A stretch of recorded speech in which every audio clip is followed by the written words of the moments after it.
வணக்கம். இன்றைக்கி வீடியோவில் நம்ம சிவப்பு அவலை வச்சு ஒரு சிம்பிளான பாயாசம் எப்படி செய்கிறதுன்னு பார்க்க போகிறோங்க.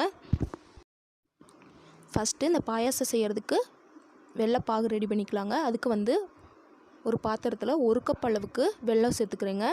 பொடிச்ச வெல்லம் 1 கப் அளவுக்கு சேர்த்துக்கிறேன். அதில் மூழ்கிற அளவுக்கு தண்ணி சேர்த்து இதை நல்லா கொதிக்க விட்டு வடிகட்டி எடுத்து வச்சுக்கலாங்க. இது பதமெல்லாம் எதுவும் தேவையில்லை. வெல்லம் எல்லாம் நல்லா கரைஞ்சதுக்கப்புறமா அதை வடிகட்டி எடுத்து வச்சுக்க போகிறோம். பாருங்கள், வெல்லம் இந்த அளவு நல்லா கொதித்து வந்ததுக்கப்புறமா இப்போ இதை நம்ம அடுப்பை ஆஃப் பண்ணிவிட்டு வடிகட்டி எடுத்து வச்சுக்கலாங்க. அதுக்கப்புறமா ஒரு பேன் அடுப்பில் வச்சுக்கலாம். பேன் நல்லா சூடானதுக்கப்புறமா அதில் 1 டேபிள் ஸ்பூன் அளவுக்கு நெய் சேர்த்துக்கலாம். இந்த நெய் நல்லா சூடானதும் இதில் முந்திரி பருப்பு சேர்த்துக்கலாங்க. ஒரு 10-15 முந்திரி பருப்பை சேர்த்து இது லைட்டாக கோல்டன் ப்ரௌன் கலர் வர்ற வரைக்கும் ஃப்ரை பண்ணிக்கலாம்.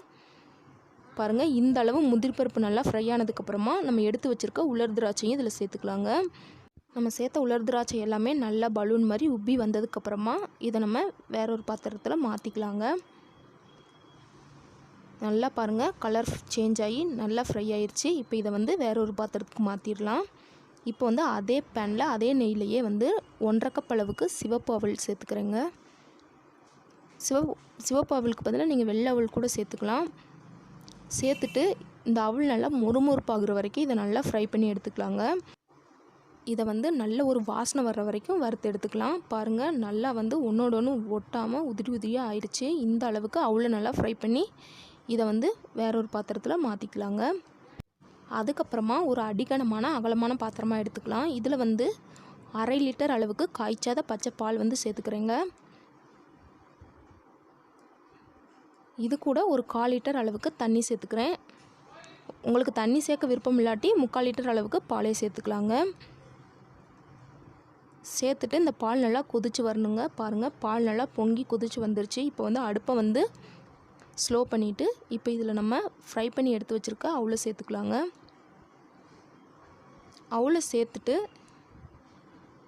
இந்த அவல் நல்லா வேகிற வரைக்கும் இதை மூடி போட்டு ஒரு 10 நிமிஷம் நல்லா வேக வச்சிடலாங்க. அவல் பால்லையே நல்லா வெந்துடணும். அடுப்பை மிதமான தீயிலையே இந்த அவல் நல்லா வேகிற வரைக்கும் இதை வேக வச்சுக்கலாம். 10 நிமிஷம் மிதமான தீயிலையே அவல் நல்லா வெந்ததுக்கப்புறமா இப்போ பாருங்கள், பாலெல்லாம் ஓரளவு நல்லா சுண்டி வந்துருச்சுங்க. அவளும் நல்லா வெந்துருச்சு. இப்போ இதில் நான் 3 ஏலக்காயை நல்லா தட்டி எடுத்து வச்சுருக்கேங்க. அதை சேர்த்துக்கிறேன். சேர்த்துட்டு நல்லா மிக்ஸ் பண்ணி விட்டுடலாம். கடைசியாக நம்ம ஏற்கனவே கரைச்சி வடிகட்டி எடுத்து வச்ச வெள்ளைப்பாகை இதில் சேர்த்துக்கலாங்க. நம்ம எடுத்த 1.5 கப் அவளுக்கு 1 கப் அளவுக்கு வெல்லம் கரெக்டாக இருந்துச்சு. உங்கள் இனிப்புக்கு தகுந்தவாறு கூட்டவோ குறைக்கவோ செஞ்சுக்கலாங்க. நீங்கள் வெல்லத்துக்கு பதிலாக சீனி கூட சேர்த்து செஞ்சுக்கலாங்க. அதுக்கு பாகு எதுவும் காய்ச்ச தேவையில்லை, அப்படியே டைரெக்டாக சேர்த்துக்கலாங்க. சேர்த்துட்டு இந்த மாதிரி 2 நிமிஷம் மிக்ஸ் பண்ணி விட்டுக்கலாம்.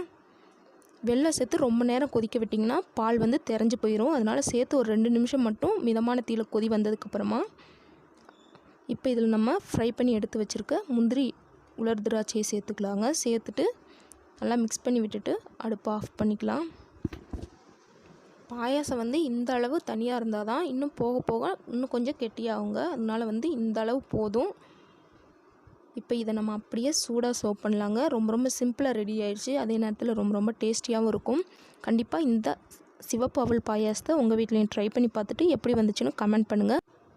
இந்த வீடியோ உங்களுக்கு பிடிச்சிருந்தால் லைக் பண்ணுங்கள், ஷேர் பண்ணுங்கள். மறக்காமல் நம்ம சேனலை சப்ஸ்கிரைப் பண்ணிக்கோங்க. தேங்க்ஸ் ஃபார் வாட்சிங்.